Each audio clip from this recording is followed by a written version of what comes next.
मेरे शेर और शेरनियों, यदि आप लोग प्रैक्टिकल एग्जाम देने जा रहे हो तो आप लोगों के सर जी प्रैक्टिकल वाइबा में ओम सलाह से क्वेश्चन जरूर मेरे भाई उठाएंगे किसी न किसी से।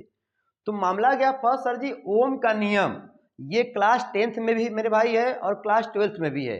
तो प्रैक्टिकल वाइबा में समझने के लिए आइए शुरू करते हैं ताबड़तोड़। लेकिन मेरे भाई ये बताओ पहले, आप बताइए ओम का नियम पढ़े हैं? तो गाना गा के मेरे भाई बोलिएगा। जब सर जी बोलेंगे कि ओम सलाह क्या होता है तो कहिएगा हिंदी में, यदि किसी चालक की भौतिक अवस्था में जब कोई परिवर्तन नहीं करेंगे। मतलब सर जी, मतलब यदि किसी चालक की भौतिक अवस्था में जब कोई परिवर्तन नहीं करेंगे तो आपके सर जी तुरंत बोलेंगे, ए बेटा भौतिक अवस्था में परिवर्तन का मतलब क्या है? कहना सर जी उस कंडक्टर को, उस चालक तार को न खींचेंगे, न कोई दबाव डालेंगे और ना ही ताप मतलब टेम्परेचर मेरे भाई में कमी अधिक करेंगे, कांस्टेंट रखेंगे, ताप दाब समान रहेगा। हाँ, तब कहता है क्या कहोगे? फिर से बेटा, यदि किसी चालक की भौतिक अवस्था में जब कोई परिवर्तन नहीं करेंगे तब सर जी प्रत्येक दशा में तुम देखोगे तो दो बिंदुओं के बीच विभवांतर और बहने वाली धारा आई का अनुपात सदैव नियतांक होता है। मेरे सर जी अब आप लोगों के बेटा जो है सर जी कहेंगे कि बेटा नियतांक को क्या कहते हैं, तो आप लोग कहिएगा सर जी इस नियतांक को प्रतिरोध कहते हैं, इंग्लिश में रेजिस्टेंस कहते हैं। अच्छा, रेजिस्टेंस का नाम लेते ही दूसरे बच्चे से पूछेंगे बेटा तुम बताओ रेजिस्टेंस का मात्रक क्या होता है? तो बच्चा कहेगा सर जी प्रतिरोध का मात्रक क्या होता है? ओम। बेटा क्या होता है बेटा? ओम होता है। अब आपके सर जी कहेंगे अच्छा ये बताओ ओम बता दिए, ओम के अलावा कुछ और बताओगे?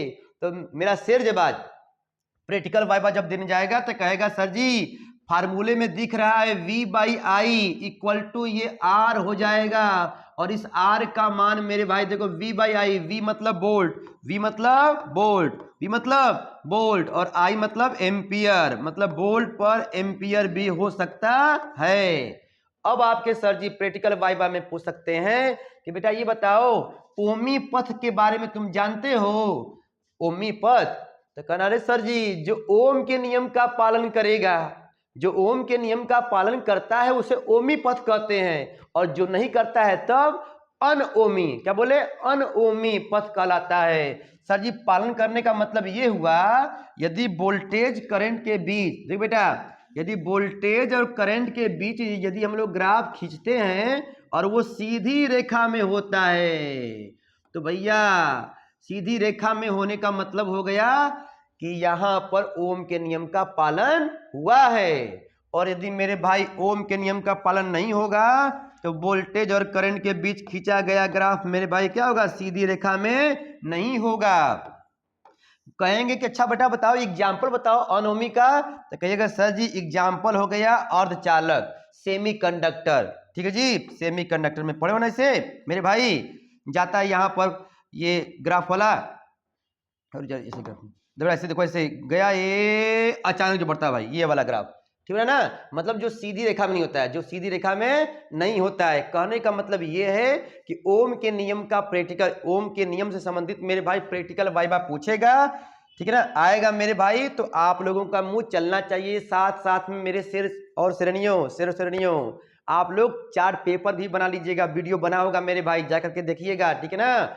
और चार्ट पेपर रहने से फायदा ये होता है कि यदि आप लोगों को कोई टॉपिक नहीं आता है तो सर जी को दिखाओगे तो सर जी लोग कहेंगे अच्छा बेटा बताओ ये क्या है, ठीक है ना? बाकी आप लोग अपने अपने स्कूलों में कुछ ना कुछ मौसम तो दिए ही होंगे, काम बन जाता है, लेकिन फिर भी आप लोग पढ़िए मेरे भाई। बोर्ड एग्जाम में भी ताबड़तोड़ गर्दा गर्दा मचाना है मेरे भाई। तो इस वाले वीडियो को देखने के बाद घंटा घंटी दबाने में कंजूसी मत करना, ठीक है ना? और लाइक वाइक मेरे भाई दबा दोगे मुझे पता है, ठीक है ना? तो कहने का मतलब ये है कि यदि आप लोग आजमगढ़ से देख रहे हो मेरे भाई वीडियो या क्या कहते हैं हमारे बच्चे अलानिम के बच्चे देख रहे हो बेटा, तो तैयार रहें, आप लोगों के भी स्कूल में होने वाला है प्रैक्टिकल, ठीक है? चलो बेटा फिर मिलते हैं छोटे से वीडियो के बाद। अगला वीडियो मेरे भाई तुरंत आएगा ताबड़तोड़, न कोर्ट न सुनवाई, रफा दफा तुरंत होता है मेरे भाई। MK सर जी लगाना मत भूलना।